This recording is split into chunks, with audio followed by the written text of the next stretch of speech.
diambil, lalu disentrifuge, nah baru kita dapat sampai sekitar 5-20%. Pemeriksaannya bisa macam-macam, ada beberapa pemeriksaan. Tapi yang paling baik adalah SMP, Single Nucleotide Polymorphism Based Analysis.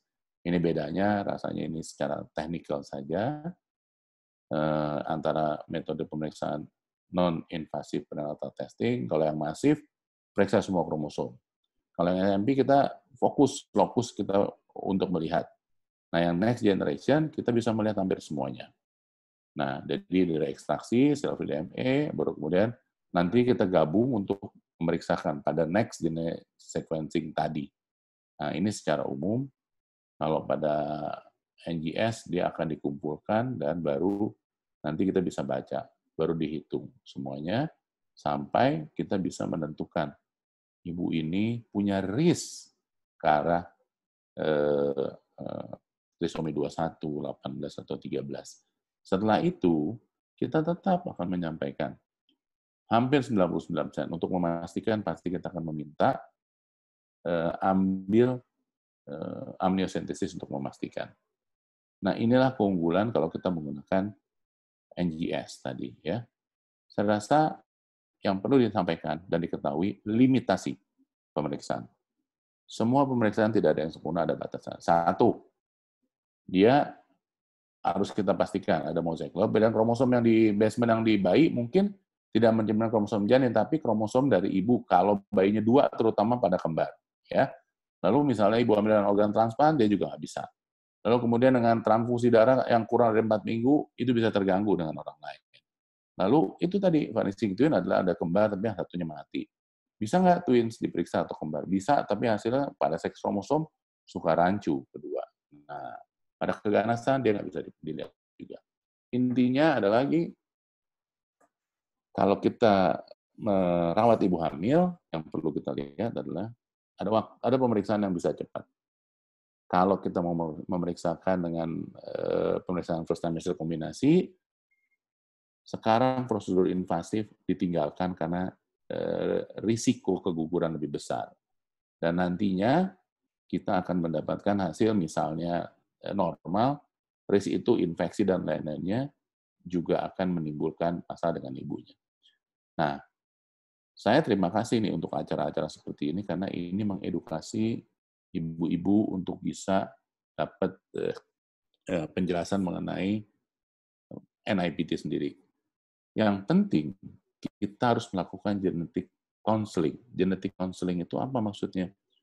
Ibunya atau keluarganya atau pasien diberikan penjelasan pada keadaan tertentu, ini hasil pemeriksaan, artinya apa, dan apa yang bisa dilakukan.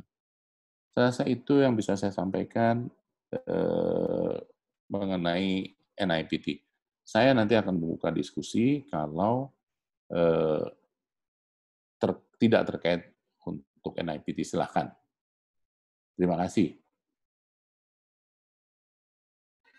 Terima kasih banyak Dr. Ali atas waktu yang diberikan kepada kita. Ini sangat berharga sekali ya. Selamat datang untuk semua attendees yang baru bergabung. Sesi webinar kita ini direkam sehingga kalau ada yang baru bergabung dan tadi ketinggalan dari penjelasan Dr. Ali bisa mengikutinya kembali di YouTube yang akan diupload di channel yang akan kita kasih tahu di akhir acara ini. Jadi jangan khawatir kalau masuknya di tengah terus Dr. Ali lagi sharing terus waduh ketinggalan itu apa tadi, jangan khawatir. Nah, kita langsung aja ke lebih menarik nanti. Dan diskusinya pasti akan lebih menarik. Di Q&A sudah ada beberapa pertanyaan, jadi saya mengingatkan untuk para attendees untuk mengecek ke bawah, ini ada tombol Q&A, dan bisa langsung bertanya di situ apa unek-uneknya saat ini. Langsung saja kita ke narasumber kedua, Kakak Ratih Megasari yang cantik. Saya mau bertanya Kakak, yang pertama tentu apa sih itu Adam Fabumi Foundation dan bergerak di bidang apa? Mungkin bisa share sedikit sebelum saya tanya yang lebih banyak. Oke, siap. Terima kasih Kak Latifah atas kesempatannya dan juga Dr. Ali terima kasih atas pemaparannya, sangat detail dan juga sangat menarik sekali. Saya juga sebenarnya banyak pertanyaan di kepala saya, cuma nanti mungkin bisa kita keluarkan pada saat sharing session nanti. Jadi AFF itu sendiri itu merupakan sebuah yayasan yang lahir pada tahun 2017, itu bergerak dalam bidang kesehatan dan juga sosial kemanusiaan.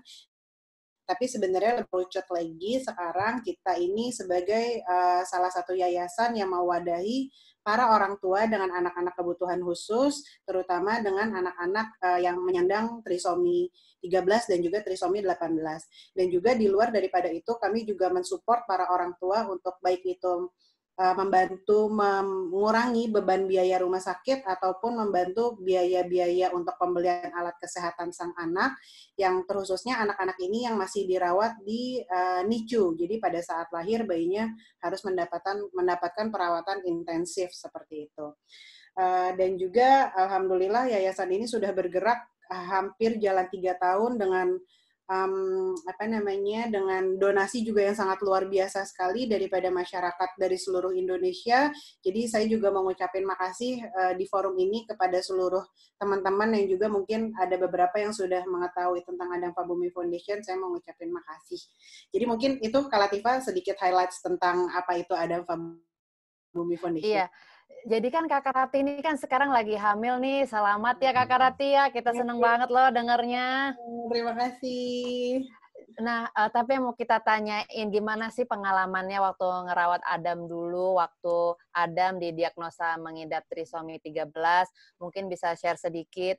Terus dengan pengalaman kemarin itu, apa aja yang menjadi concern Kakak Ratih sekarang karena sudah mengandung lagi, dan gimana persiapannya menjelang lahiran? Tolong di-share karena saya ini kebetulan jomblo dan belum menikah, jadi penasaran gitu. Audiens juga pasti banyak yang seperti itu. Gimana Kakak Ratih? Oke, jadi kalau misalkan merawat Adam yang menyandang trisomi 13 atau tadi yang sudah banyak dijelaskan Dr. Ali, Patau sindrom, itu awalnya saya tahu bahwa janin ada kelainan itu pada saat kandungan masuk di umur 5 bulan. Tapi pada saat itu saya belum tahu bahwa si janin saya ini mengidap trisomi 13 belum tahu. Jadi waktu itu ketahuannya adalah ada kelainan di otak namanya Dandy Walker syndrome. Jadi pada saat sampai dengan kelahiran kami saya terkhususnya dan juga suami serta keluarga taunya si Adam ini hanya mengidap Dandy Walker. Tapi ternyata pada saat Adam lahir, kelainan bawaannya cukup banyak di luar daripada Dandy Walker ini. Adam juga mengidap kelainan jantung, 3 kelainan jantung yang cukup berat.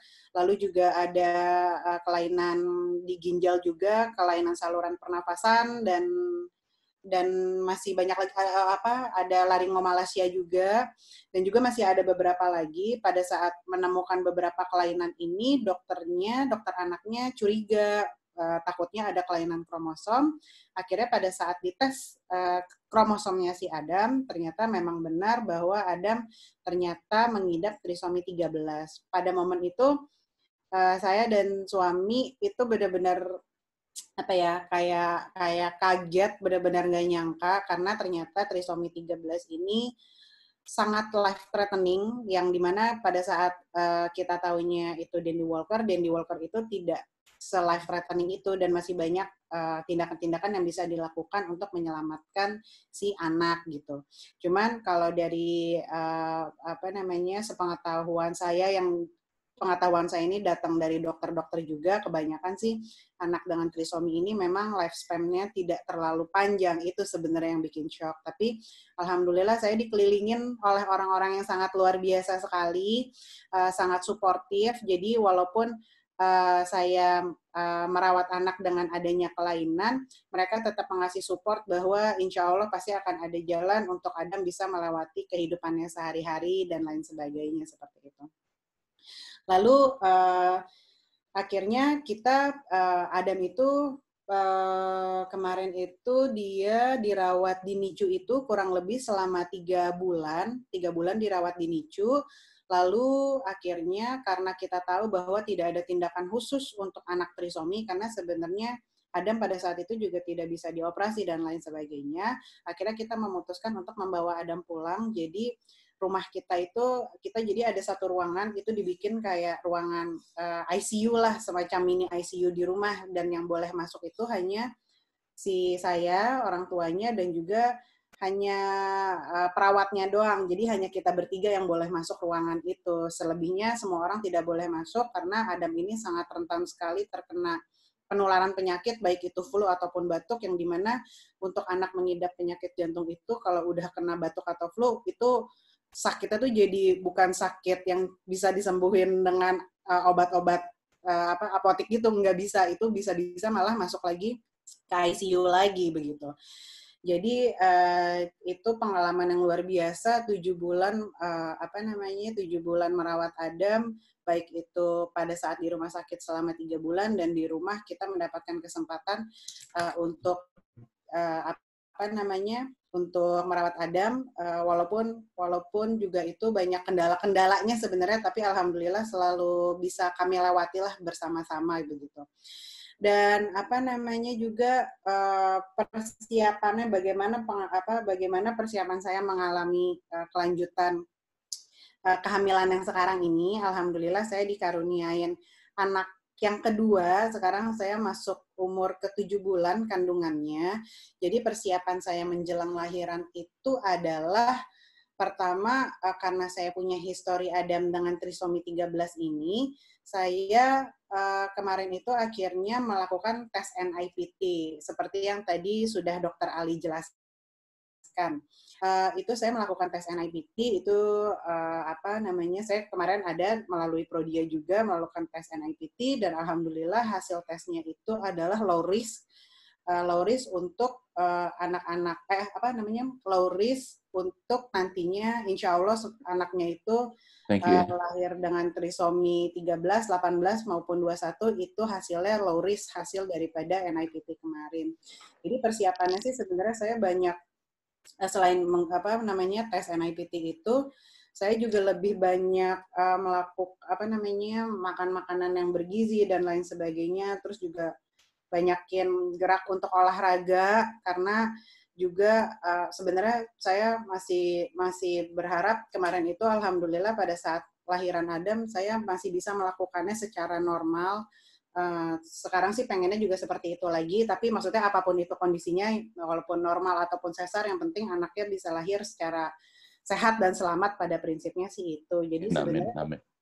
Ya, amin. Jadi sebenarnya persiapannya sih kemarin lebih ke situ aja sih. Kemarin rutin untuk cek terus. Kebetulan Dr. Ali juga merupakan dokter kandungan saya. Jadi kemarin cek rutin setiap sebulan sekali. Walaupun di tengah pandemik ini jadi agak mikir-mikir sebenarnya untuk pergi ke rumah sakit. Tapi ya insya Allah we'll find a way lah untuk tetap bisa kontrol juga seperti itu. Jadi mungkin itu sih Kak Latifah, kalau misalkan ditanya pengalamannya seperti apa, persiapannya juga seperti apa, so far sih lebih untuk menjaga stamina dan lain sebagainya. Dan juga banyak berdoa agar semua proses sampai kelahiran nanti berjalan dengan lancar. Ya Kakak Rati, terima kasih banyak. Mungkin semua attendees yang di rumah bisa sama-sama kita tepuk tangan ya dari rumah, kita kasih semangat untuk Kakak Rati. Nah, kembali lagi pada Dr. Ali, kan kita lagi masa COVID-19 nih.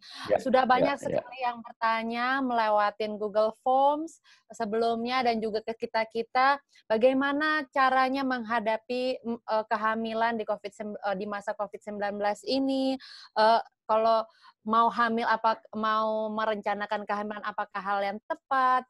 Lalu kalau misalnya anak terdeteksi trisomi ini bagaimana di masa COVID-19, mungkin bisa dikasih tahu ke kita gitu, dokter. Baik, nah terima kasih nih Latifah udah bawa ke arah pertanyaan yang sebenarnya penting banget buat semua. Juga mungkin tadi saya nanya beberapa pertanyaan, saya lihat ada nanyakan, saat ini saat yang tepat nggak sih untuk hamil gitu ya?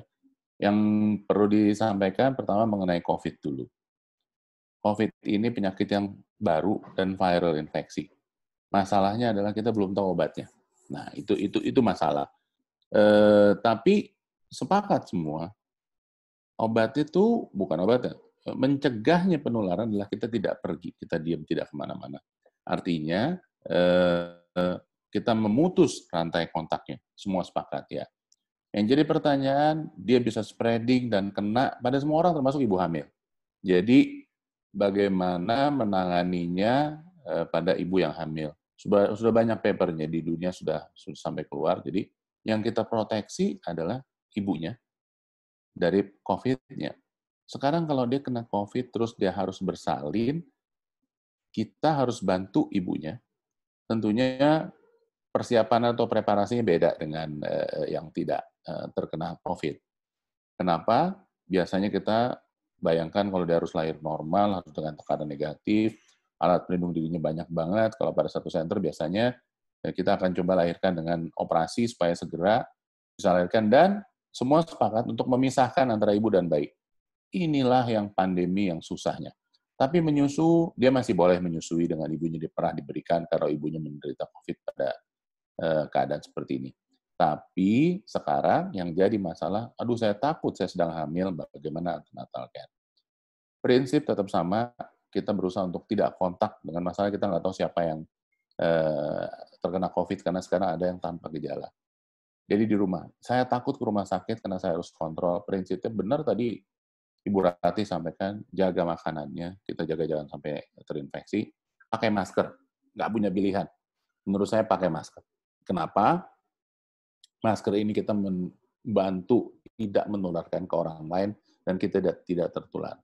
Sehingga di rumah sakit pun tentu akan dilakukan screen. Ternyata para teman sejawat saya, dokter-dokter yang tertular justru dari bukan sejak perawatan, justru yang di poliklinik.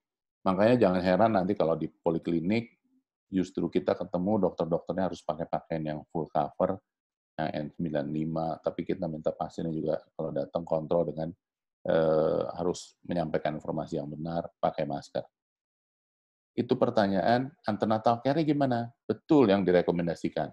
Kalau tidak penting, tidak datang. Tapi saya mengingatkan kembali, kalau untuk memantau tumbuh kembang janin, kita harus melihat. Kadang-kadang kita suka miss untuk tidak kontrol sampai 2 bulan, taunya bayinya tidak tumbuh. Masalahnya kita tidak pernah bisa melihat. Kalau ibunya bisa mengukur dengan menaikkan berat badannya berapa, kemudian kita bisa menilai tinggi rahimnya, lalu kita bisa periksa ultrasound, aman. Tentunya rumah sakit melakukan cover yang baik untuk melakukan antenatal care. Dan datang menurut saya adalah satu pilihan yang baik untuk melakukan pemeriksaan. 2 yang saya jawab pertanyaan. Yang ketiga nih yang menarik. Jadi sekarang kalau saya hamil, kalau saya mau merencanakan punya anak, saat yang tepat bukan? Balik lagi kembali, harus dilihat kasus per kasus. Sebagai contoh, kalau masih muda, baru menikah, saya sarankan untuk menunda dengan melakukan KB dulu. Kenapa? Karena situasinya belum jelas pada COVID ini. Lalu kemudian pada beberapa kasus, tentunya harus dilihat. Contohnya, yang udah lama nggak pengen punya anak, nggak punya anak, saya sih tetap sarankan silakan kalau mau hamil. Lalu kemudian pada usia yang sudah lanjut, bukan lanjut, maksudnya tadi kan kita tahu begitu umurnya naik, risknya juga akan meningkat. Lalu kalau udah ketemu ini gimana? Saya harus katakan ini bukan diturunkan, penyakit yang trisomi dan lain-lain ini adalah by chance, kebetulan. Bisa dari kenapa usia, karena sel telurnya yang sudah keluar di usia-usia muda yang bagus-bagus, yang jelek keluar. Kalau dari sisi wanita. Dari sisi pria, begitu juga sperma.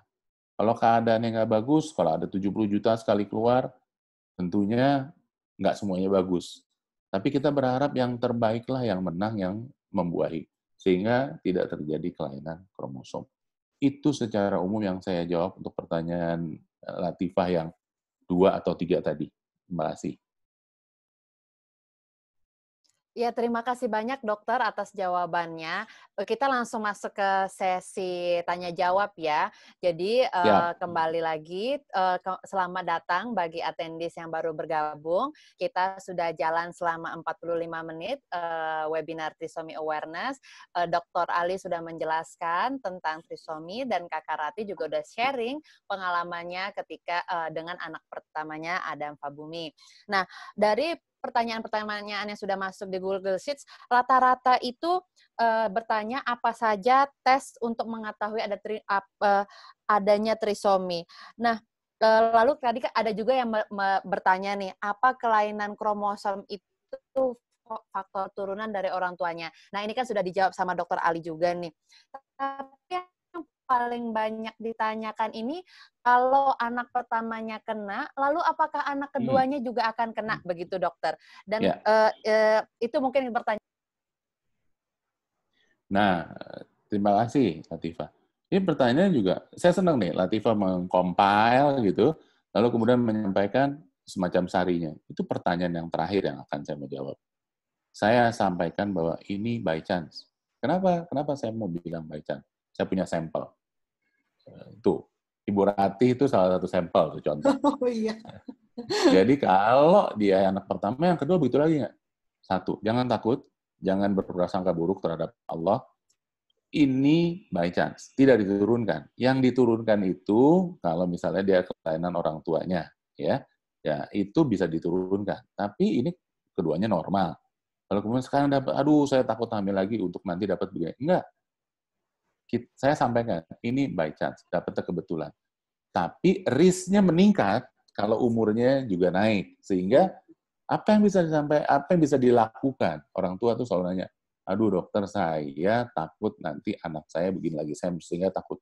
Ini akan berlanjut kalau ketakutan ini, takut berhubungan, takut hamil, itu akan menjadi bencana untuk rumah tangganya menurut saya. Saya salut, saya hormat dengan Ibu Rati yang mau mencoba lagi, dan betul waktu awal datang, aduh saya khawatir betul, sehingga saya katakan ada tes, kerjakanlah NIPT, sehingga bisa dikatakan itu akan menyebabkan atau membuat sisa perjalanan hamilnya akan menyenangkan, karena satu, hamil itu tidak semua orang menikah diberi kesempatan hamil. Yang kedua, kalau dikasih kesempatan hamil, menurut saya harusnya disyukuri. Nah, yang kedua ini mensyukuri apa yang dapat. Pertanyaan Latifah jadi terjawab dengan mengatakan kedua pasangan ini normal. Kalau dia dapat dari satu kelainan, itu adalah kebetulan. Kalau dia berulang dan lain-lain, kita katakan normal. Saya harus lihat kromosomal. Kapan? Dia kalau berulang, recurrent 2-3 kali, ya. Demikian, terima kasih. Terima kasih banyak dokter. Semoga ini bisa menjawab banyak pertanyaan atendis kita. Nah, berikutnya ini pertanyaan untuk Kakak Ratih, karena banyak kakak yang nanyain kisaran biayanya nih, kalau boleh share. Dan juga tempat tesnya di mana. Tentu kalau kita di sini harus bilang tesnya ke Prodia ya, ke Dokter Ali begitu. Nah, tetapi ini ada yang bertanya kisaran biayanya dan tentu kita di sini juga berharap semua ibu-ibu muda yang punya kekhawatiran jangan stres karena pandemi COVID-19 ini harus dihadapi dengan positive thinking. Gimana Kakak Ratih ini? Jadi kalau ngomongin biaya sebenarnya variatif itu, kalau aku sih kemarin kembali lagi tindakan apa saja yang memang harus dilakukan ke si anak gitu kan, ke si penyandangnya. Karena Adam kelainannya cukup banyak, kayak dari kepala sampai bawah tuh ibaratnya semua organ vitalnya kena. Jadi emang biayanya juga sangat luar biasa, terkhususnya 3 bulan pertama kehidupan Adam kan itu itu juga ada di NICU, which is biaya NICU itu dokter sendiri mungkin tahu itu bukan biaya yang murah gitu untuk di NICU.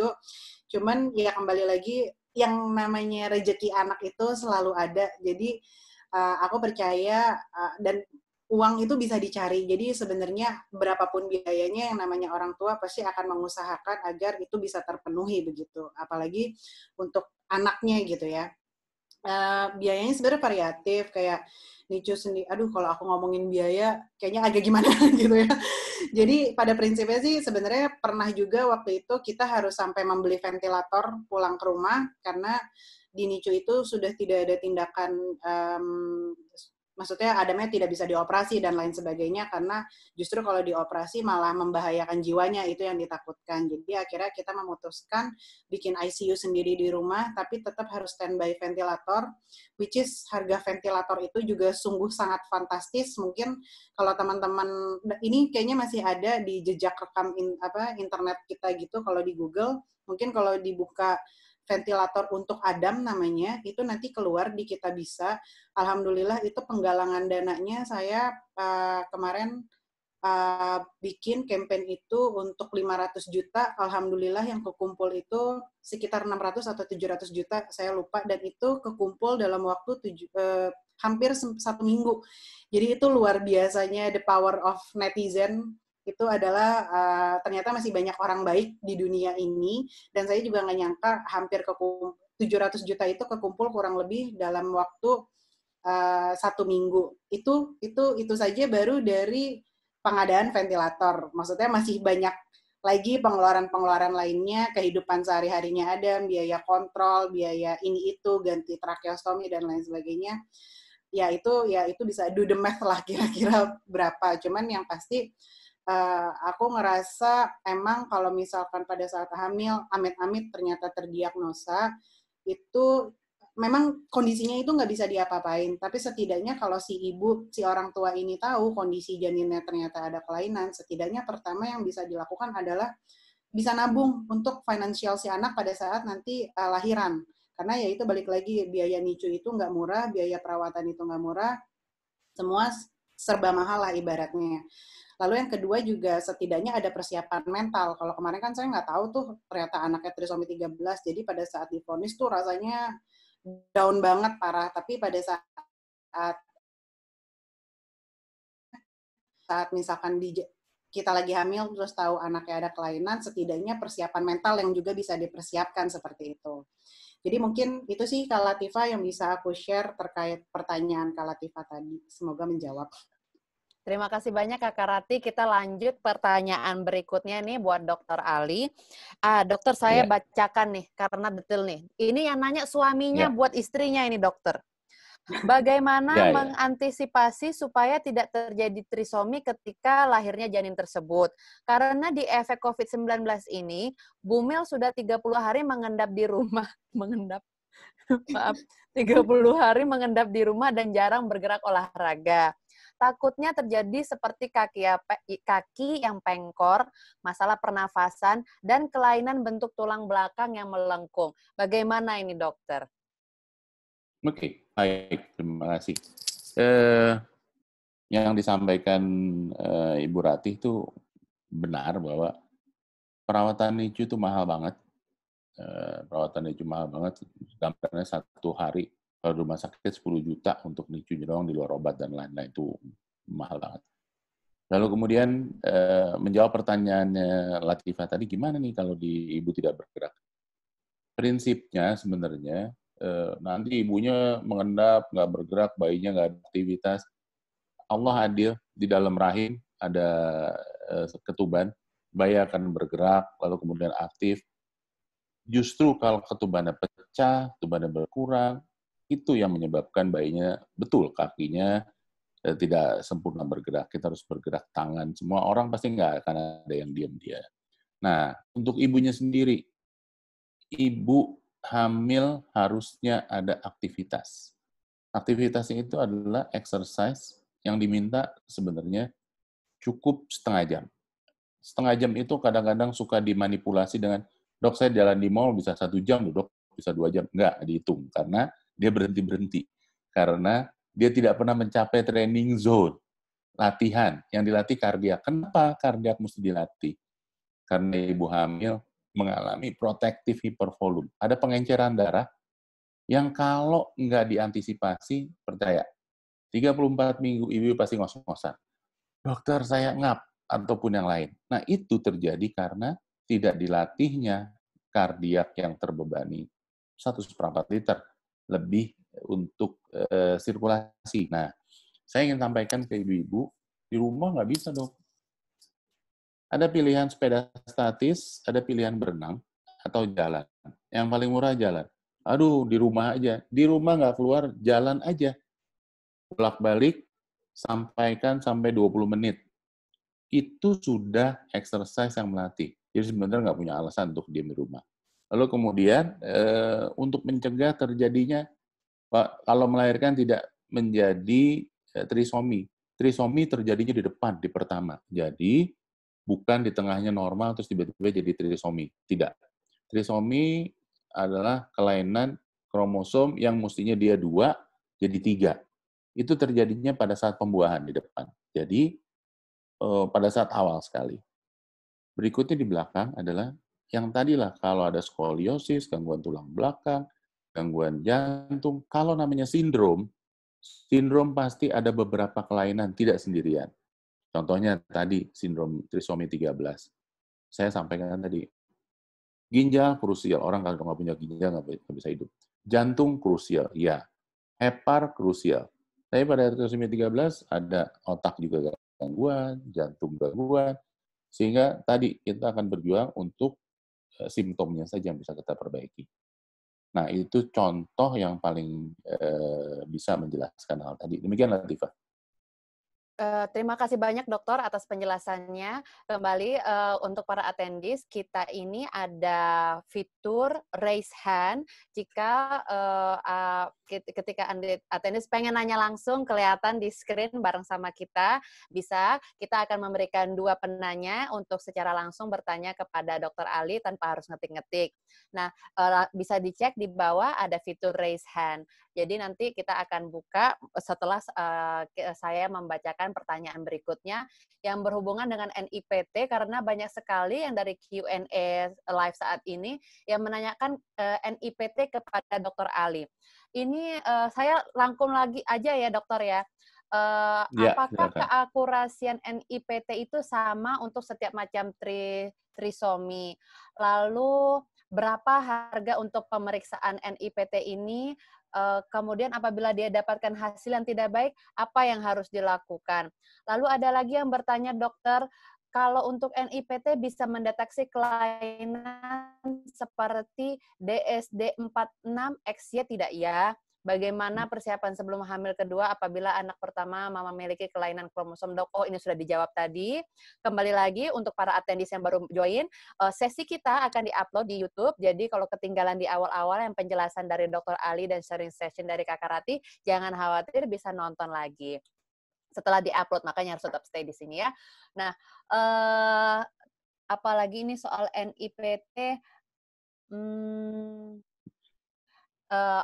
Ada yang sudah bertanya juga soal kalau dalam kandungan saat USG nggak ketahuan kalau janinnya kelainan kromosom karena SPOG saya dulu tidak menyarankan saya NIPT. Jadi kira-kira pertanyaannya itu, dokter. Silakan. Baik, pertama adalah yang saya mau jawab mengenai keakurasian antara 3 tadi. Nah, keakurasian antara trisomi 21, 18, 13, itu yang esensial. Yang paling akurat adalah trisomi 21. Tapi bedanya nggak jauh-jauh amat, ya, 80-90. Tapi 99% di trisomi 21. Tidak beda jauh. Lalu satu lagi seks kromosom, kalau pada bayi tunggal bisa dilihat. Kemudian, kalau udah tahu mau diapain, tadi Bu Rati udah jelasin. Masalahnya, this is uncorrectable dalam arti trisominya tidak bisa dikoreksi. Tapi kelainannya misalnya jantungnya seberapa parah bisa dikoreksi. Pada Down syndrome yang tidak ada kelainan lain, intervensinya adalah intervensi dini. Itu bisa dilakukan persiapan untuk tadi perlu masuk ICU apa enggak, NICU maksudnya. Kalau enggak, kita bisa lakukan intervensi biasa, intervensi untuk melakukan motorik dan lain-lain. Lalu kemudian mengenai besaran biaya, di NIPT banyak. NIPT banyak yang masuk, ada yang dari Taiwan, ada yang dari Singapura, ada yang dari Australia, kemudian dari Hong Kong, dari Indonesia. Indonesia cuma yang saya tahu dari ProSafe tadi. Kisaran biayanya ada yang untuk memeriksakan basic yang 4 tadi, lalu kemudian ada yang tambahan, kita bisa mendeteksi kelainan lain yang advance. Saya rasa variasinya ada yang antara 4 sampai 10 jutaan, nah, variasi. Tapi saya tidak bisa dapat tepat harga pemeriksaan itu. Kemudian, bagaimana dengan ultrasound? Tadi saya jelaskan. Dokter saya tidak menganjurkan pemeriksaan NIPT. Biasanya ultrasonografi adalah pertama untuk melihat. Iya imaging, dia bisa salah tergantung siapa yang megang, ya. Maksudnya pemeriksaannya, dia bisa menjadi penapisan awal. Kalau dia curiga bisa diperiksa. Ada yang bisa akurasi tadi kalau diperiksa sendirian hanya 60 sampai 70-an% sendirian. Tapi kalau beberapa periksaan lain bisa menjadi lebih akurat, tapi tetap tidak seakurat NIPT, iya.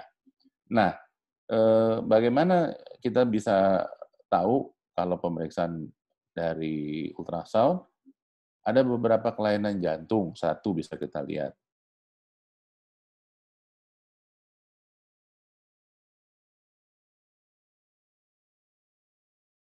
Lewat tidak menjadi akurat lagi. Tapi itu tidak 100% menjelaskan dia akan menjadi Down syndrome ataupun lain. Nah, pada keadaan-keadaan seperti ini, perlu pemeriksaan lanjutan. Salah satunya adalah NIPT. Sehingga kalau ibu mengatakan, saya mau periksa NIPT, yang harus disadari tadi, kalau saya udah temuin diperiksa hasilnya, maksudnya tidak baik kan, ada pertanyaan, hasilnya tidak baik. Tidak baik itu mungkin keluarnya adalah, ya ini Down syndrome, ini trisomi. Kelainan itu kita konfirmasi dengan pemeriksaan amniocentesis untuk mendapatkan jenis. Dia gold standard. Tapi begitu tahu, tidak ada koreksi untuk bayinya. Koreksi dalam arti nanti bisa jadi normnya tidak trisomi lagi.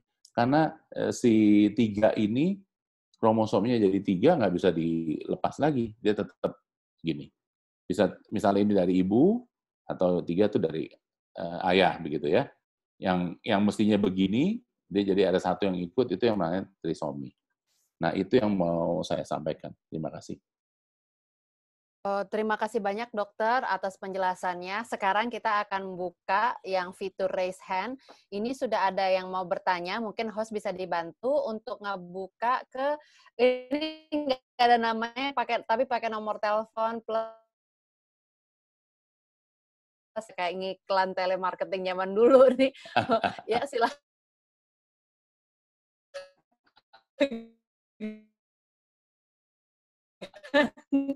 Serapan. Ini mau pakai video apa mau apa cuman pakai suara? Boleh memperkenalkan diri, nama dan juga namanya, berasal dari mana, dan pertanyaannya saja langsung. Kita mungkin masih loading ya, sambil menunggu. Masih di-mute itu. Iya, dia masih mute.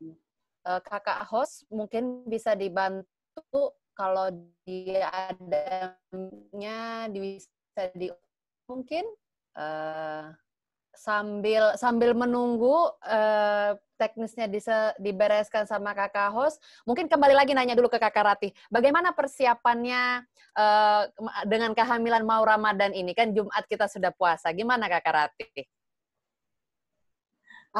Nah ini juga mau nanya nih sebenarnya ke Dokter Ali. Menjelang Ramadan ini baiknya kayak aku nih lagi hamil dok, untuk mencoba puasa tuh nggak apa-apa nggak sih? Apakah gizinya tetap terpenuhi dengan kita puasa? Maksudnya makannya cuma pada saat sahur dan juga buka. Jadi kalau menurut dokter dianjurkan nggak ibu hamil untuk puasa? Aku gantian nanya ya, boleh ya? Baik, terima kasih. Ini mungkin nanti mewakili teman-teman. Ya. Jadi ini mungkin mewakili teman-teman yang lain. Pertanyaannya bagus banget karena mau puasa. Saya akan sampaikan. Ada 2 view. Middle East, papernya dari Iran, dari Saudi, Middle East, ya. Kita mungkin lebih banyak ke mereka karena puasa kita sekitar 12 sampai 14 jam.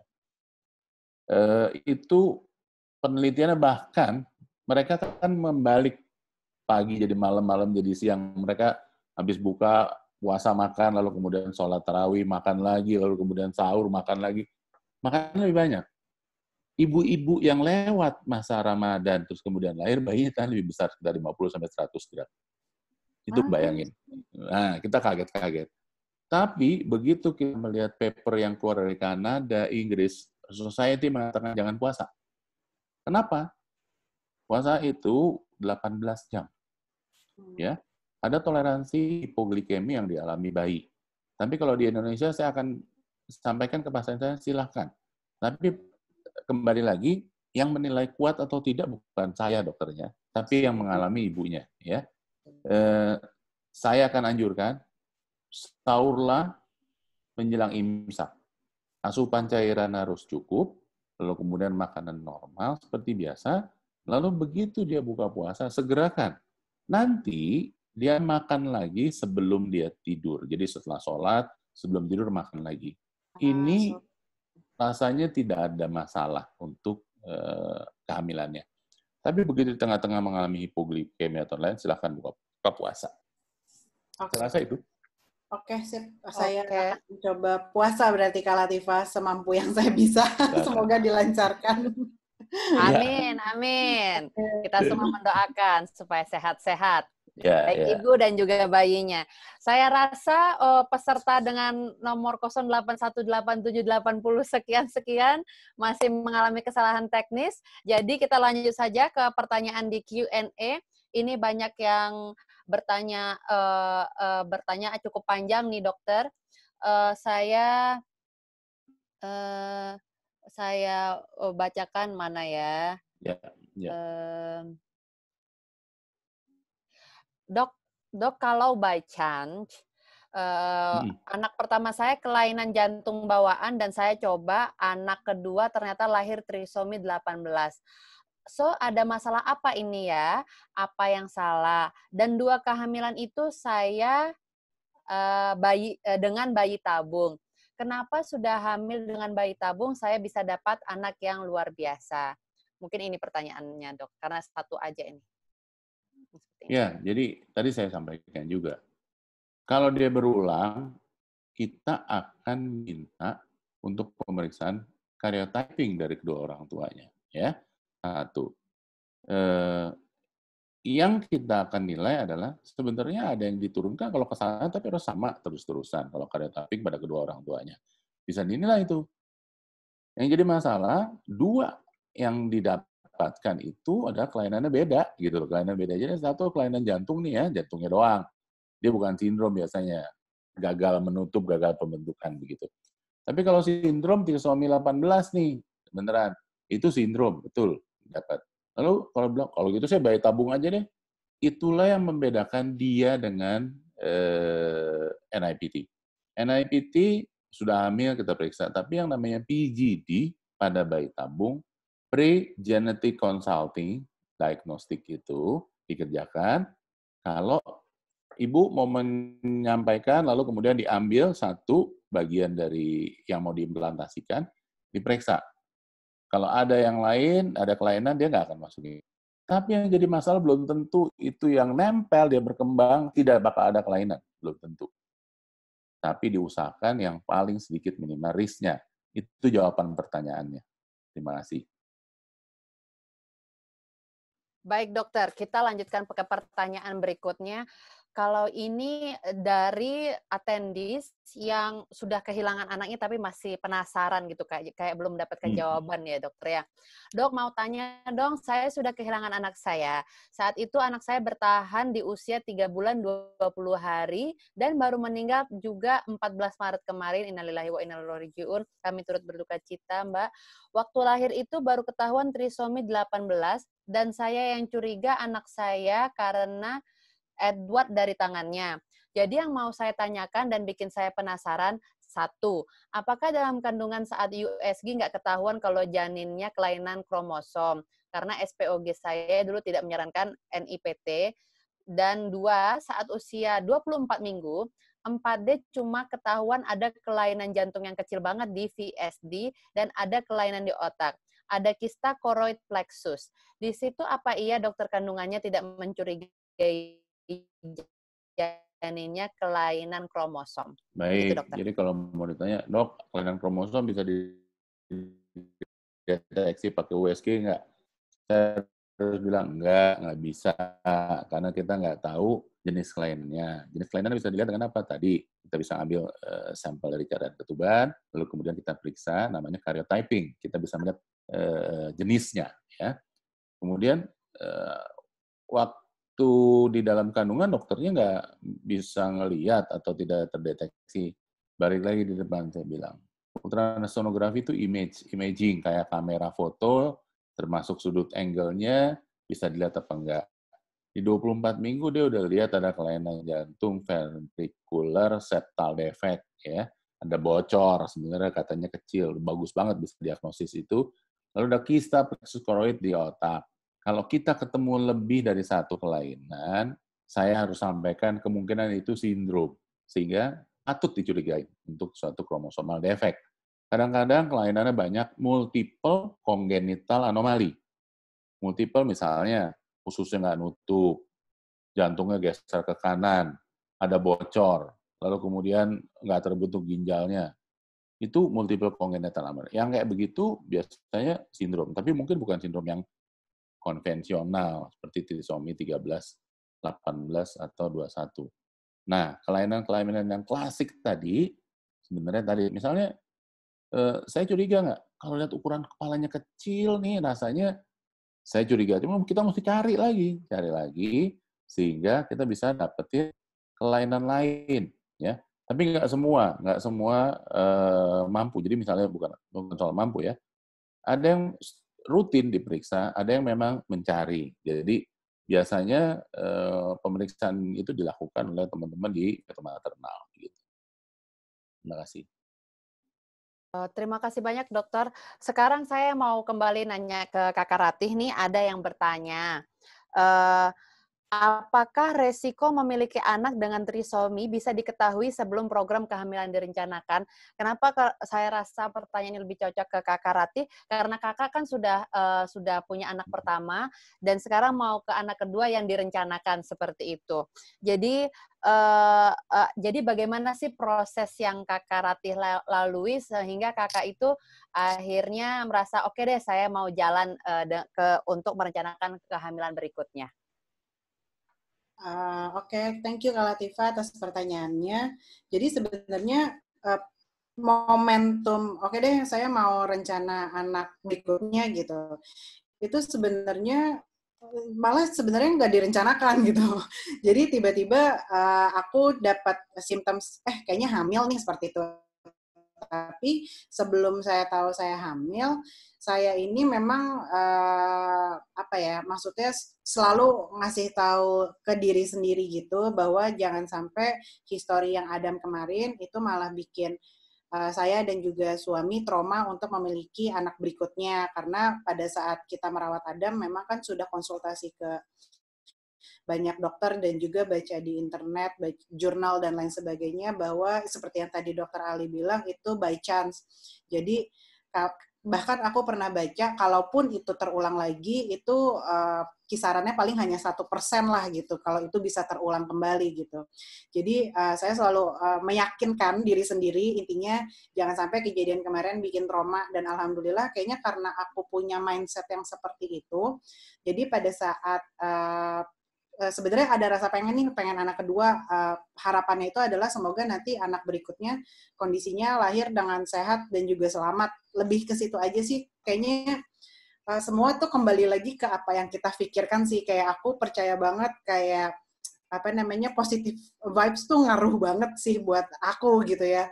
Karena ada beberapa temen juga dia sempat punya anaknya tuh trisomi 18 kemarin, sampai sekarang tuh masih trauma banget untuk punya anak berikutnya. Nah, maksudnya aku melihat banget orang yang emang benar-benar trauma sama aku membandingkan diri aku justru sekarang bersyukur bahwa kejadian Adam itu justru aku impact-nya itu justru aku lebih ke oke deh, ternyata banyak ya pengidap trisomi di Indonesia, tapi belum tertangani dengan baik. Aku lebih berpikirnya ke hal yang seperti itu gitu daripada si traumanya. Aku lebih memetik metik pelajarannya adalah apa sih yang bisa aku lakukan ke orang banyak dengan pengalaman aku kemarin. Ya mungkin salah satunya adalah dengan webinar ini yang bisa bekerja sama dengan Dr. Ali, dengan Prodia, dan juga dengan Partai Nasdem untuk gain awareness tentang trisomi ini gitu. Jadi sih sebenarnya itu by chance, again, apa yang tadi udah disampaikan Dr. Ali, dan juga sebenarnya pada prinsipnya, kalaupun terulang lagi, amit-amit, itu hanya 1%, jadi kita yang penting sih berdoa aja semoga kehamilannya sehat, lancar, normal, itu aja sih yang harus dipatenkan di kepala kita gitu. Mungkin begitu sih Kak Latifah. Ya Kakak, terima kasih. Semoga bayi lahir sehat-sehat, keep positive thinking. Kalau lagi tiba-tiba negative thinking, cukup sebut nama saya 3 kali, begitu kan? Latifah, langsung positive thinking. Boleh bisa. Nah, saya lanjut ya ke pertanyaan buat Dr. Ali. Ini ada dari anonymous attendee, dia bertanya, dokter, kehamilan saya sudah 28 minggu dan saya sudah Oke. USG dengan hasil ventrikulomegali, CHD, DORV, undescendens testis, sandal gap, low hand, polyhydramnion. Mohon maaf ya dokter kalau bacanya salah. Umbilical cyst dan berat badan janin 846 gram. Kira-kira kalau dari hasil USG saja diagnosanya boleh disuspek ada mohon maaf. Ini saya sudah bacakan tadi ya? Oh, enggak. Dokter sudah menjawab kalau trisomi tidak bisa dibaca dari USG, teman-teman ya. Nah, dan itu jadi prognosis untuk kandungan saya bagaimana, Dok? Mungkin itu lebih tepat untuk pertanyaan ini. Dan dia juga bertanya di masa pandemi COVID-19 seperti ini, apa kira-kira yang bisa saya lakukan, dokter? Karena saya baru tahu kalau janin saya seperti ini. Silahkan, dokter. Baik. Terima kasih pertanyaannya. Saya ingin sampaikan begini nih. Itulah yang saya katakan multiple congenital anomaly. Ada plexus choroidae, plexus kalau nggak salah ventricle septal defect, ada gangguan kista di umbilical, polyhydramnion, lalu kemudian congenital talipes ke kakinya. Jadi multiple congenital. Nah, saya ragu prognosisnya sih terlalu banyak. Kita harus mencocokkan setelah lahir untuk mendapatkan kelainan. Ada bukan buku, kita sebenarnya mengatakan dunia kalau kita ketemu jenis kelainan kayak gini, kita harus buka lagi itu kelainannya lewat internet bisa. Jadi kita melihat anomali, jadi kita golongkan, termasuk yang ini. Sehingga biasanya itu sindrom, pasti sindrom. Lebih dari satu kelainan, head syndrome. Sindrom yang kita cari. Tapi yang jelas dia bukan di 13 atau bukan di 18, bukan di 21. Kelainan sindrom. Lalu, bayinya juga kecil. Bayinya nggak tumbuh tuh. 840 gram di 28 minggu. 28 minggu berat bayi rata-rata di atas 1 kilo harusnya. Jadi dia mungkin dari persentil sekitar 20 atau kecil banget tuh. Ya. Nah ini biasanya terus dia tidak akan berkembang bayinya. Nah ya ditunggu yang paling bisa dilihat. Rasa saya survivalnya kecil, harus saya sampaikan. Terima kasih. Terima kasih banyak dokter atas jawabannya. Untuk para attendees, ada beberapa pertanyaan yang sama, jadi sudah dijawab di awal-awal sesi, mungkin bagi ada yang baru bertanya. Nah, ini pertanyaan buat Kakak Ratih nih, Mbak. Apakah Mbak Ratih di kehamilan kedua ini sudah melakukan pemeriksaan NIPT? Ayo ngaku. Kak Latifah, aku justru itu hal pertama yang aku lakukan pada saat aku tahu aku hamil. Pada saat itu aku juga konsultasi ke Dokter Ali dan kata Dokter Ali ya karena aku punya histori ya why not gitu. Terus ya itu balik lagi sih karena aku punya histori, aku langsung cek, alhamdulillah hasilnya itu low risk untuk trisomi 13, 18 dan juga 21. Tapi aku kalau di sini di para attendees ini ada para ibu hamil, aku sih karena pengalaman Adam kemarin, jadi aku sih mau saran aja kalau misalkan mau lahiran nanti, kalau bisa cari rumah sakit yang memang ada nicunya. Kita nggak mau ya, memang pasti nggak akan ada yang mau orang tua ngelahirin anaknya, terus anaknya harus masuk ICU, itu nggak akan ada yang mau. Tapi maksudnya ini sebagai tindakan preventif aja, amit-amit gitu, walaupun hasil daripada NIPT saya low risk, cuman saya sih merasa lebih amannya kalau nanti lahiran, si rumah sakitnya itu mempunyai fasilitas NICU yang juga difasilitasi oleh ventilator atau kita bilang alat bantu nafas dan lain sebagainya. Karena banyak banget sebenarnya melalui AFF ini, Adam Fabumi Foundation, banyak sebenarnya email masuk, chat masuk, minta bantuan AFF, tolong dong bisa nggak bantuin bayi saya karena di rumah sakit saya lahir kelahiran tidak ada NICU-nya. Kalaupun ada NICU-nya, ternyata mereka nggak ada ventilatornya. Jadi, padahal si ibu ini, dia bilang, padahal kehamilan saya tuh nggak kenapa-napa pada saat 9 bulan itu. Jadi makanya saya, kalau misalkan ada teman-teman nanya gitu, misalkan kayak konsultasi ke saya karena hal Adam kemarin, mau baby-nya alhamdulillah tidak ada masalah selama dalam kandungan itu, saya sih selalu tetap nyaranin bahwa cari rumah sakit yang benar-benar ada fasilitas NICU, dan NICU-nya pun juga dilengkapi oleh ventilator, just in case aja untuk aman. Mungkin gitu sih Kak Latifah. Iya Kakak, terima kasih banyak atas jawabannya. Jadi semoga semua ibu-ibu dan juga suami-suami atau calon bapak yang bergabung di sini, saya lihat ada beberapa nama yang saya kenal, ini para calon bapak, tahu apa yang harus dilakukan untuk istrinya ketika sedang merencanakan kelahiran untuk anak pertama. Nah, dokter, ini ada follow up question nih, dan saya rasa ini sangat berarti untuk penanyanya, namanya Liani. Dia tanya lagi, andai saya nekat untuk coba hamil ketiga, ini yang tadi 2 kali bayi tabung itu, dokter, apa yang perlu disiapkan? Kalau mau nekat nih, secara embrio freezing, saya masih ada 5 embrio, dok. Dan ini, setelah ini teman-teman, kita akan masuk ke pertanyaan terakhir, dan juga akan ada pesan-pesan, mungkin pesan-pesan terakhir dari Dr. Ali dan Kakak Ratih, sebelum kita menutup acara webinar kita malam ini. Jadi, yang 2 kan bayi tabung, dua-duanya ada kelainan. Karena mau ambil yang ketiga, mintakan untuk dilakukan PGD, prenatal genetic diagnostic. Jadi sebelum diimplantasiin, dia mesti diperiksa, ambil 1. Itu menurunkan risk untuk tidak terjadinya kelainan. Nah, itu yang bisa dilakukan kalau mau melakukan hamil lagi pada percobaan yang ketiga dari freezing embrio. Demikian. Terima kasih banyak dokter, semoga itu juga menjawab pertanyaan atendis kita. Nah, ini pertanyaan terakhir, dan saya tadi sudah ada sedikit dijawab sama dokter, tapi ini betul menanyakan apakah dengan infeksi virus, dia ini nulisnya in general, dan terutama COVID-19, adakah kemungkinan penularan dari ibu ke bayi dari dalam kandungan? Dan apa saja komplikasi yang mungkin terjadi dalam kehamilan jika ibu ternyata positif COVID-19? Terima kasih banyak, dokter. Baik, terima kasih. Ini pada keadaan COVID saat ini. Belum ada penelitian yang transmisi vertikal dari ibu ke bayi. Beda dengan transmisi vertikal yang bisa terjadi pada HIV. Tapi pada COVID, dia tidak ditularkan dari ibu ke bayi. Ada 1 yang IgM positif, itu pun hanya 1 dari banyak kasus di Cina.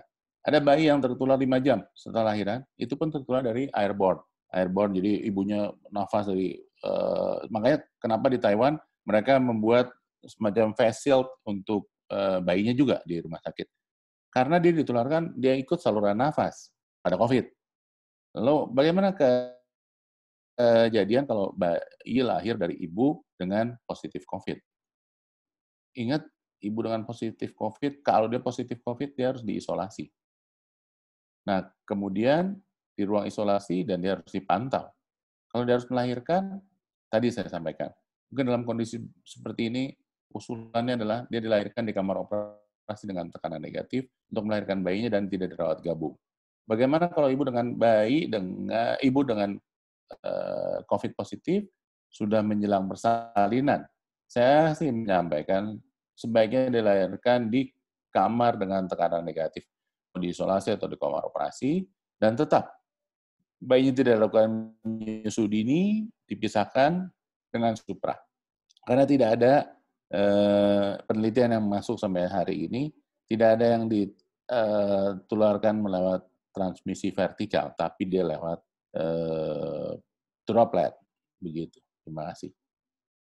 Ya, terima kasih banyak dokter, terima kasih banyak Kakak Ratih. Kita ini sudah seru banget ya, sudah hampir 1,5 jam kita ngobrol-ngobrol. Saya saya yang belum tahu banyak soal trisomi, jadi tahu lebih banyak dan juga merasa harus lebih concern soal hal seperti ini. Jadi kalau gitu saya deh dokter yang mau nanya nih, sebagai Ya, perempuan muda yang belum menikah, sudah mengetahui ada hal-hal semacam ini, kan tadi dokter bilang kalau dua-duanya sehat, terus itu benar-benar by chance bisa bayinya kena trisomi. Tetapi saya mau ngerasa ini kayak anak muda halu banget, pokoknya gue kalau sehat nggak bakalan seperti itu, dan Kakak Rati juga bilang yang penting positive thinking. Tetapi apa hal yang terbaik yang bisa dilakukan oleh kita nih, kalau misalnya mau tes dulu sama pasangan supaya memastikan kita sama-sama sehat, itu ngambil tesnya tes apa dokter gitu kan? Lalu yang harus diperhatikan dari hasilnya itu apa dokter? Supaya menghindari hal-hal yang tidak diinginkan. yang kamu maksud pemeriksaan premarital testing. Iya, seperti itu kali dokter ya? Karena di sini banyak juga nih yang Karena beda belum nih, menikah nih. beda yang di luar dengan di sini. Misalnya, contohnya, kan kita akan screening. Apakah kedua pasangan ini ada talasemi? Ya, mereka talasemi, resus. Kalau ada talasemi aja, mau nggak dibilang? Atifah jangan menikah ya. Mau nggak? Bisa gitu ya? Nah, karena undangan sudah disebar, gedung sudah disambar, baru meriksa. Kalau yang namanya premarital, kita akan mencegah kalau satu pasangan dengan kelainan contohnya talasemia, dia ternyata talasemia mayor, atau talasemia minor. Jelas nanti anaknya talasemia mayor punya risk 25% kan? Itu. Atau nggak apa-apa, saya tetap menikah, cuman ingat loh, punya risk anaknya talasemia mayor. Itu contoh. Misalnya diperiksa, yang satu HIV positif, yang satu enggak, screening. Nggak tahu nih, kalau nggak diperiksa nggak tahu kan? Nah, masih mau menikah nggak? Nah, itu premarital, jadi banyak yang disampaikan. Nggak ada, saya tetap menikah, tapi saya nggak mau punya anak, atau yang lain. Nah, itu contoh. Tapi dari general pertanyaan Latifah, yang diperiksa adalah tadi, screening ke arah penyakit yang bisa diturunkan. Tadilah, thalassemia, lalu kemudian HIV, hepatitis. Hepatitis tapi obatnya ada nih yang hepatitis, HIV, itu obatnya ada. Tapi dikasih tahu dong sebelumnya menikah. Saya ingin menyampaikan ini, Hari Kartini hari ini, selamat kepada perempuan-perempuan, selamat Hari Kartini, tapi ingatlah kembali ke Ibu Kartini bahwa Ibu Kartini itu pernah lewat masa pingitan, bener nggak? Betul. Bener. Betul nggak? Saya pernah ngomong sama Rati ya. Ibu Kartini mempersiapkan kehamilannya, walaupun dia meninggal karena perdarahan postpartum, yang tidak bisa kita cegah, perdarahan pasca salin, perdarahan. Tapi dia 3 bulan, itu seperti kursus sekolah di mana ibunya mengajarkan, Duk, ini kol, ini kentang, ini ayam, ini buncis, masaknya gini, jadinya sop. Ini cara masaknya. Ini cara sajiin ke suaminya. Ini kamu nyoba. Ini cara bikin semur. Ini cara bikin opor. Ini cara bikin sayur asem. Ibu Karni 3 bulan diajari di rumah sama ibunya, tidak keluar di mana-mana. Disuruh nyoba makanan, disuruh masak, disuruh menyajikan ke suami. Kira-kira nutrisinya bagus nggak setelah 3 bulan dipingit, terus dia menikah? Kira-kira nutrisinya bagus nggak? Bagus dong mestinya. Bagus. Ambillah sisi positif itu, di mana hamil itu mesti dipersiapkan. Persiapannya adalah saya akan percaya dengan nutrisi. Sekarang, kalau kita buka paper, Vigo merekomendasikan think nutrition first. Nutrition first maksudnya kita harus memikirkan kembali ke nutrisi. Buat Ibu Rati, buat Mbak Latifah. Coba buka Riskesdas kita 2018. Angka anemia dalam kehamilan, anemia in pregnancy orang Indonesia, 48,9%. Artinya, hampir 50%. 1 dari 2 perempuan kita anemia. Itu kita mau mengharapkan bayi yang lahir ini dengan kualitas intelektualnya kayak apa? Karena besi potensial untuk berpikir, ngangkut oksigen. Itu contoh saja. saya akan mengatakan mundurlah lebih jauh untuk mempersiapkan calon-calon khalifah kita ini, calon-calon anaknya Latifah, calon khalifah kita ini, disiapkan 3 bulan sebelumnya. Kapan? Kalau sebelum menikah, oke. Artinya teenage kita, remaja-remaja kita, jangan sampai anemia. Itulah yang mesti kita intervensi. Makanya menikahnya jangan muda-muda, karena dia pasti punya ilmu, tahu makan, pasti cuci tangan dan baik. Sehingga para perempuan-perempuan kita ini akan melahirkan calon-calon khalifah yang terbaik. Amin. Sehingga dia sudah hamil siap. Jangan tiba-tiba, dokter saya kebobolan. Kan lucu maksud saya. Nah, inilah peran kita. Saya senang ada banyak perempuan di sini yang punya, semua nggak ada yang bantah. Kalau satu orang pria sukses, pasti ada perempuan yang satu di belakangnya. Kalau negaranya mau bagus, pasti ada perempuan. Kalau agamamu mau bagus, dari perempuan yang baik. Nah, saya bekerja di bidang perempuan. Saya sudah memutuskan nggak punya pasien laki, pasien saya perempuan semua. Karena saya dokter objin. Jadi, saya bilang, saya ada di pihak perempuan. Ayo kita advokasi, kita jalanin ya. Selamat Hari Kartini. Terima kasih. Terima kasih banyak dokter. Ya, terima kasih banyak dokter atas semua informasi, pengetahuan dan ilmu yang diberikan kepada kita yang sudah hadir di sini. Ini sangat berharga sekali. Terima kasih banyak waktunya untuk dokter dan juga Kakak Rati. Nah, di akhir kita tutup, apa dokter pesan untuk semua yang hadir yang harus diingat mengenai trisomy awareness ini? Mungkin satu dua patah kata, nanti langsung dilanjutkan sama Kakak Rati. Baik, 1-2 patah kata. Saya cuma mau satu. Hamil harus dipersiapkan. Yang mempersiapkan, nggak ada orang lain kecuali kita sendiri. Mulailah dari nutrisi. Oke. Kalau Kakak Rati gimana? Aku jadi banyak learning hal baru juga sebenarnya nih dari dokter, nutrisi. Jujur dok, sebenarnya hamil yang sekarang aku susah banget untuk minum susu sebenarnya. Jadi sebenarnya sampai saat ini nggak tahu sih susu itu seperlu itu nggak sih untuk diminum. Karena hamil pertama itu kayaknya aku gain weight banget tuh karena susu, kayak sehari bisa 2 kali. Jadi kalau emang susu itu sumber protein juga dan bagus untuk bayi, aku akan mengkonsumsi itu sih dok. Jadi sebelum aku sepatah 2 patah kata, mungkin dok bisa dijawab dok masalah susu. Jadi saya harus sampaikan begini, Allah itu adil, Allah itu baik banget. Di plasenta itu, kalau ibu nggak minum susu, tulang-tulangnya tetap tumbuh, tulang-tulang bayinya tetap tumbuh, tetap jadi tulang yang baik, otak dan baik. Dari mana? Kan dia tetap butuh kalsium. Kalau saya ditanya kalsium terbaik adalah kalsium susu karena diserap oleh tubuh direct. Kalau pertanyaannya, terus bayi saya tumbuh kalsium dari mana? Di plasenta sudah ada hormon yang akan membongkar cadangan kalsiumnya ibu disimpan selama masih punya estrogen, disimpan. Simpan di mana? Di tulang dan gigi. Siap-siap, kalau nggak mau minum susu cadangan disiapkan, nggak apa-apa, bayinya tetap tumbuh baik, tapi ibu akan osteoporosis. Giginya tanggal, patah-patah. Saya kalau ngomong begini pasti ibunya mau deh minum susu, ya? Iya dok, itu langsung mengubah mindset saya. Kakak Rati harus minum susu ya. Oke, siap-siap. Per besok akan selama Ramadan banyak minum susu. Oke, nanti saya kirim deh.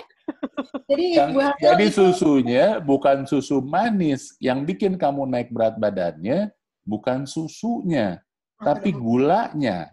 Kamu minum pasti susu manis yang jelas, coklat, apa. Jadi sama dengan air es. Air es itu nggak bikin gemuk. Yang bikin gemuk adalah temennya es. Es teh manis, es sirup, Coca-Cola pakai es jeruk pakai es, alpukat pakai es. Esnya nggak ada salahnya. Ya. Oke, sip. Oke, baik, Dok. Semua atendis sudah dengar. Bukan es yang bikin gemuk, bukan susunya yang bikin gemuk, tapi gula sama temennya es. Oke, jadi sepatah 2 patah kata dari saya. Ternyata susu itu penting kalau ibu lagi hamil. Kalau nggak mau giginya kropos dan osteoporosis dan lain sebagainya, dikonsumsilah susu. Jadi Kak Latifah, aku juga di kesempatan ini pengen ngomong terima kasih banyak kepada Dr. Ali yang sudah menyempatkan dirinya untuk join di acara webinar kita ini. Aku juga mau say thank you ke Kak Latifah dan juga Partai Nasdem yang sudah turut memfasilitasi dan mensupport acara ini, dan tentu juga Prodia yang juga ini ibaratnya udah kayak tandemannya Adam Fabumi Foundation. Setiap ada acara trisomi awareness pasti Prodia juga yang selalu bergandengan dengan kami untuk membuat acara ini. Dan juga di Hari Kartini ini aku mau ngucapin selamat Hari Kartini kepada semua perempuan Indonesia, terkhususnya yang ada sekarang di webinar ini, dan juga para ibu-ibu yang posisinya mungkin sama seperti saya, sedang berjuang di tengah pandemik ini agar pikiran harus selalu positif, tidak stres nontonin berita yang dengan pasien COVID udah sekian dan lain sebagainya. Pokoknya kita harus tetap semangat, kita harus tetap sehat untuk si calon baby, dan semoga semuanya yang lagi hamil ataupun merencanakan kehamilan, semua cita-citanya tercapai. Yang lagi hamil, semua proses dilancarkan, anaknya lahir sehat dan juga selamat. Dan kalaupun tadi ada histori anaknya sempat kehilangan anaknya dan lain sebagainya, tetap semangat, selalu ada hikmah di segala kejadian. Jadi insya Allah trauma itu mengingat trauma kemarin itu tidak akan membuahkan hasil yang positif. Jadi kalau bisa petik hikmahnya dari hal itu. Semoga itu justru bisa membukakan jalan yang lebih baik untuk kita ke depannya. Mungkin itu aja sih Kak Latifah dari aku. Amin. Terima kasih untuk semua dan juga yang udah ikut hadir di acara ini. Oh, baik, untuk semua attendee yang ada di rumah, kita tepuk tangan yang meriah dulu. Kalau ini seminar beneran, biasanya tepuk tangan ini ramai banget. Tapi saya tepuk tangan nih, biar rame. Nah, sekali lagi terima kasih kepada dua narasumber kita. Kita sudah berada di penghujung acara. Seperti yang sudah dijanjikan sebelumnya, akan ada 10 orang yang beruntung untuk mendapatkan voucher dan hadiah dari Pak Prodia dan juga Partai Nasdem. Dari pertanyaan yang saya rangkum, ada 10 nama yang akan saya sebutkan. Nanti tolong kirimkan ke email muda@nasdem.id, muda@nasdem.id. Nama-namanya adalah Hilmiyah Yuliati, Intan Nindayuriski, William Ben Gunawan, Zulhelmi, Ayu Rono Sulistyo, Aris Lukmanul Hakim, lalu ada yang tadi pakai inisial MK, Rahmat Taksidah H, dan juga Liani. Sekali lagi, silahkan kirim email yang berisikan alamat supaya nanti dikirimkan hadiahnya langsung ke rumah. Tidak usah diambil karena kita tahu di masa COVID-19 ini harus physical distancing. Jadi akan kita kirim, silakan sertakan alamat dan juga difoto saja KTP-nya untuk memastikan namanya sama dengan yang sudah memasukkan pertanyaan. Sampai berjumpa lagi untuk semuanya di kesempatan berikutnya. Sekali lagi dari Partai Nasdem kita ucapkan selamat Hari Kartini tahun 2020. Seluruh perempuan Indonesia hebat. Jadi itu saja dari saya. Wassalamualaikum warahmatullahi wabarakatuh. Om Shanti, Shanti, Shanti Om, Namo Buddhaya. Terima kasih semuanya. Ya. Dokter, terima kasih. Terima kasih. Thank you.